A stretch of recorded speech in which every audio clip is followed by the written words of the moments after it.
जहां एक तरफ ये इल्ज़ाम लग रहा है कि बर्बादी के तरफ जा रही है हमारी भोजपुरी, वहीं दूसरी तरफ काफ़ी पॉजिटिव नज़र आ रहे हैं पवन सिंह और अक्षरा सिंह।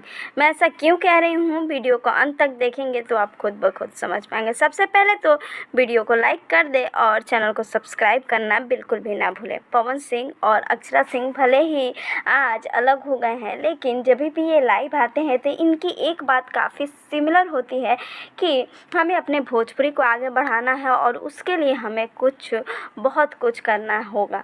पवन सिंह की एक फिल्म आई हर हर गंगे, जिसमें बहुत अच्छा मैसेज था, तो अक्षरा सिंह जी ने अनडाउटली उनका सपोर्ट ही किया। उन्होंने अपने एक लाइव में कहा कि भोजपुरी में जब अच्छी फिल्में बनती हैं तो आप उन्हें प्यार दें, क्योंकि अगर आप प्यार नहीं देंगे तो भोजपुरी कहीं ना कहीं पीछे छूट जाएगी। आपको क्या लगता है, आप हमें कमेंट में ज़रूर बताएं।